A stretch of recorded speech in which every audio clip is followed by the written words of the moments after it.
বান্দা, তুমি যদি গুনাহ করে ফেলো, অন্যায় পথে গিয়ে তুমি যদি আমি আল্লাহর নাফরমানি করে ফেলো বান্দা, এ বান্দা তুমি রাতের অন্ধকারে যদি গুনার কাজ করে ফেলো, যদি রাতের অন্ধকারে তুমি পাপের কাজ করে ফেলো, জিনার কাজ করে ফেলো বান্দা, আর যদি বান্দা তোর অন্তরে যদি সূচনা হয়, আল্লাহ আল্লাহ আল্লাহ, আমি তো বড় গুনাহ করেছি, আল্লাহ আমি তো বড় পাপ করেছি, আল্লাহ আমি কি ক্ষমা প্রাপ্ত হব, আমি কি ক্ষমা পাবো?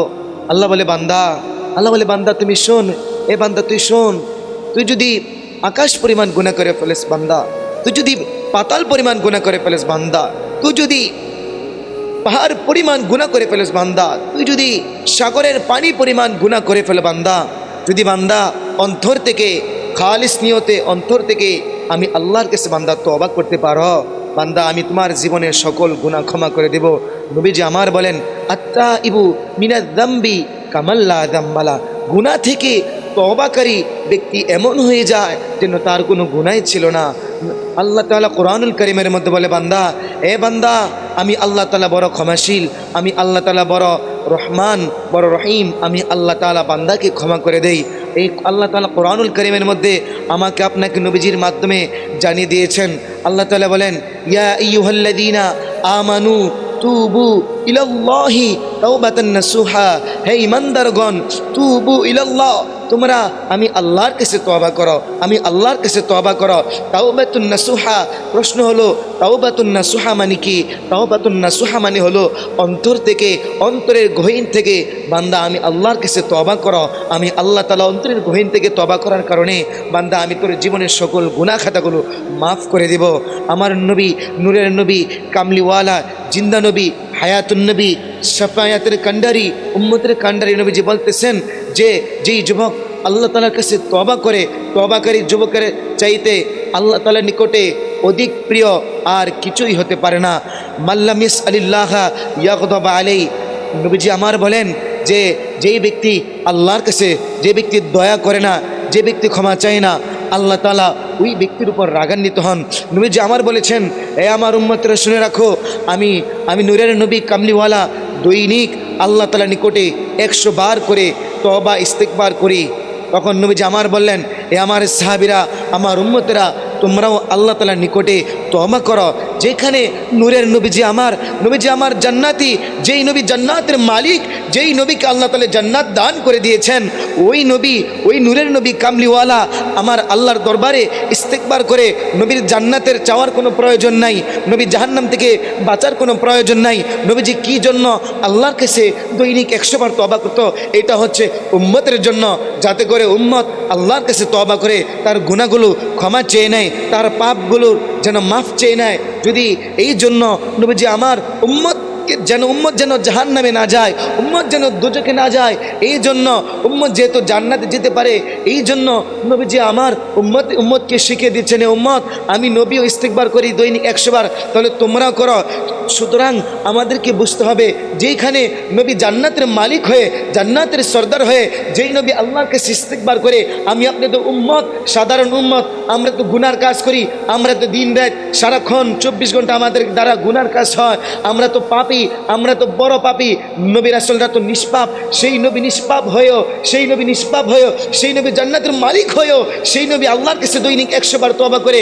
আর সেই কারণে সুতরাং আমাদেরকে কেমন করে আল্লাহর কাছে তওবা করা উচিত, আল্লাহর কাছে কেমন করে আমাদেরকে ক্ষমা চাওয়া উচিত, আমাদেরকে তো দৈনিক কোটি কোটি বার আমাদেরকে আল্লাহর কাছে তওবা করা উচিত। কিন্তু কোটি কোটি বছর করা লাগবে না, কোটি কোটি বার আল্লাহর কাছে তওবা করা লাগবে না।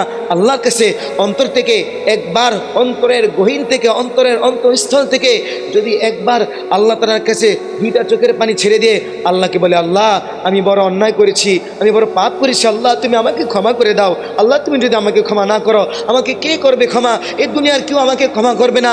দুনিয়ার অনেক মানুষের দরবারে যাই, অনেক মানুষের দুয়ারে যাই, অনেক মানুষের দরজার যাই, কিন্তু তারা অনেক সময় ধাক্কা দিয়ে বের করে দেয়, অনেক সময় বুঝিয়ে দেয়, বা অনেক সময় মেরে বের করে দেয়। কিন্তু তোমার দরবার এমন দরবার, আল্লাহ তুমি নাকি কাউকে খালি হাতে ফিরিয়ে দাও না। আল্লাহ, আল্লাহ আমি তোমার কাছে ক্ষমা চাই, আল্লাহ আমি তোমার কাছে মাফ চাই, তুমি আমাকে মাফ করে দাও।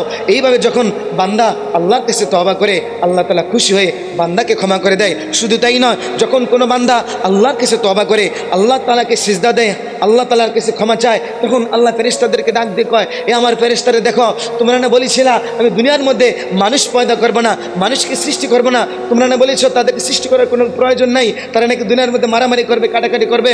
হ্যাঁ ঠিক আছে ফেরেশতারা, তোমরা যে বলেছো ঠিক আছে, তারা মারামারি করবে, কাটাকাটি করবে, শয়তানের পথে গিয়ে, নফসের পথে গিয়ে সে অন্যায় কাজ করে ফেলবে, শয়তানের ধোঁকায় পড়ে সে অন্যায় খারাপ কাজ করে ফেলবে, নফসের প্ররোচনায় পড়ে।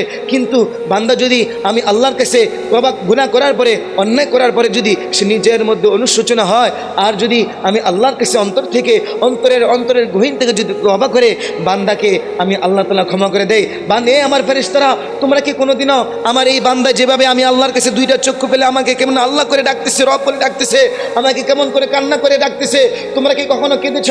ফেরেশতারা ডাক ডাক আল্লাহ, আমরা তো কোনোদিন গুনাহ করি নাই, আমরা এইভাবে তোমার কাছে কখনো বলি নাই। আল্লাহ বলবেন, তাহলে দেখো বান্দা, আমার বান্দা গুনাহ করার পরে আমি আল্লাহকে এমনভাবে ডাকছে, আমি আল্লাহ আর সহ্য করতে পারছি না, আমি আল্লাহ আর সেটা সহ্য করতে পারছি না। দেখো আমার কাছে কত ভালো লাগে। ফেরেশতারা বলবে, আয় আল্লাহ, তুমি যেটাই বলেছ তোমায় উত্তম, তুমি সর্বশ্রেষ্ঠ, আল্লাহ তোমার গুণগান সর্বদা, আল্লাহ তোমার গুণগান সর্বদা, তোমার প্রশংসা সর্বদা।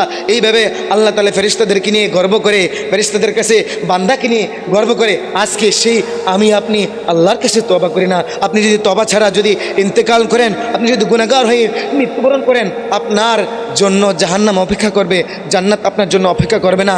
জান্নাত যদি অপেক্ষা করতে হয়, তাহলে আপনার কাছে, আমি আল্লাহর কাছে তওবা করতে হবে। আল্লাহর কাছে যদি তওবা করি, আল্লাহ তাআলা তওবা করার কারণে আমাদের গুনাহগুলো মাফ করে দেয়। এরপরে যদি আমরা মৃত্যুবরণ করে ফেলি, এরপরে আমাদের মরণটা হবে জান্নাতি মরণ। যদি কোনো ব্যক্তি ঈমান তওবা করে যদি মৃত্যুবরণ করে, সে তো জান্নাতে চলে যাবে। আর যেই ব্যক্তি মৃত্যুর পূর্বে তওবা করবে না আল্লাহর কাছে, ওই ব্যক্তি মৃত্যুর পরে আল্লাহকে বলে, যদি আল্লাহ আমাকে দুনিয়ার মধ্যে আরেকবার পাঠাও, আমি গিয়া সর্বক্ষণ তোমার ইবাদত করব, কোনো গুনাহের কাজ করব না, আর যত গুনাহ করেছিলাম এই জীবনে, আর এই জীবনের সকল গুনাহগুলো আমি আল্লাহ তোমার কাছে ক্ষমা চাইব, তওবা করবো, আল্লাহ তুমি আমাকে এরপরে মাফ করে দিও। আল্লাহ বলবে, না বান্দা, আমি যে একবার মৃত্যুবরণ করে তাকে আর দ্বিতীয়বার যাওয়ার কোনো সুযোগ দেওয়া হয় না। এইভাবে নবীজি আমার কামলিওয়ালা এমনিভাবে উম্মতকে বুঝিয়েছেন, উম্মতকে জানিয়েছেন। আল্লাহ তাআলা কোরআনের মাধ্যমে এভাবে বলেছেন। শেষে বলে যাই, আল্লাহ তাআলা বলেন, ওমাল্লাম ইয়াতুবে ফাউলাইকা হুমুয যালিমুন। আল্লাহ বলেন, আর যারা তওবা করে না, যারা আল্লাহর কাছে ক্ষমা চায় না, তারা হলো জালেম।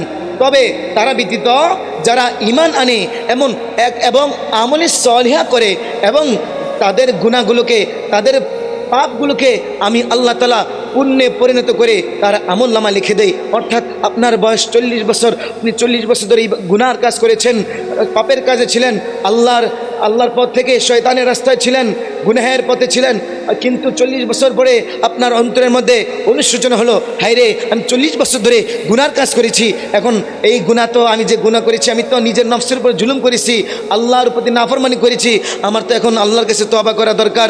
তখন আমি আল্লাহর কাছে, যখন ওই বান্দাটা আল্লাহর কাছে 40 বছর গুনাহ করার পরে যখন তওবা করবে, আল্লাহ তাআলা ওই তওবা করার কারণে, তওবা যদি তওবার মতো হয়, ওই তওবাটা যদি তওবার মতো হয়, সঠিকভাবে তওবাতুন নাসুহা হয়, অন্তর থেকে যদি হয়, তাহলে আল্লাহ তাআলা ওই বান্দার গুনাহগুলো মাফ করে দিবেন। শুধু মাফ করবেন না, যেই গুনাহগুলো মাফ করবেন, ওই গুনাহগুলোকে আল্লাহ তাআলা নেকিতে পরিণত করে, পুণ্যতে পরিণত করে তার আমলনামায় লিখে দিয়ে তাকে মাফ করে তার জন্য জান্নাত রেখে দিবেন। সুবহানাল্লাহ। আল্লাহ পাক যেন আমাদের সকলকে আল্লাহর কাছে, আমি এবং আপনি, আমরা সবাই গুনাহগার, আমরা আল্লাহর কাছে তওবা করতে হবে। তওবা করলে আল্লাহ খুশি হয়, তওবা করলে গুনাহ মাফ হয়ে যায়। আল্লাহ পাক আমাদের সকলকে সর্বদা গুনাহ করার পরে যদি আবার ইচ্ছাকৃতভাবে গুনাহ করলে হবে না, যদি ভুলকৃতভাবে গুনাহ হয়ে যায় বা ইচ্ছাকৃত কখনো যদি গুনাহ করেও ফেলি, তারপরে আমরা আল্লাহর কাছে তওবা করব। আবার এরকমটা বলতে পারবো না, আমি একটা গুনাহ করে ফেললাম ইচ্ছা করে, এরপরে আমি আল্লাহর কাছে তওবা করে ফেলবো, আল্লাহ আমাকে মাফ করে দেবেন। এইরকমভাবে যদি আপনি গুনাহ করার পরে তওবা করেন, ওই তওবা কবুল হবে না। আল্লাহ পাক আমাদের সকলকে তওবা করতে হবে। যদি কোনো জীবনে, এর পিছনের জীবনে, তওবা মানে কি? তওবা মানে ফিরে আসা। কোথা থেকে ফিরে আসা? ওই গাফিলতি থেকে, অন্ধকার থেকে আলোর দিকে ফিরে আসা, শয়তানের আনুগত্য থেকে আল্লাহর জিকিরের দিকে ফিরে আসার নাম হলোই তওবা। তবে হ্যাঁ, তওবা করতে হবে নবীর মহব্বত নিয়ে, নবীকে উসিলা করে তওবা করতে হবে, নবীর উপরে দুরূদ পড়ে তওবা করতে হবে। কারণ নবী ছাড়া আপন কেউ নাই, নবী ছাড়া আল্লাহর দরবারে কোনো কিছু কবুল হয় না। এই জন্য নবীর উসিলা করে দোয়া করলে, আল্লাহর ওলির উসিলা করে দোয়া করলে, মুমিন বান্দাদের উসিলা করে দোয়া করলে এইভাবে দোয়াগুলো আমাদের কবুল হয়ে যাবে। আল্লাহ পাক আমাদের সকলকে যেন আল্লাহর কাছে সদা সর্বদা তওবা করার সেই তৌফিক দান করে এবং গুনাহ থেকে বেঁচে থাকার তৌফিক দান করে। আসসালামু আলাইকুম ওয়া রাহমাতুল্লাহি ওয়া বারাকাতুহু।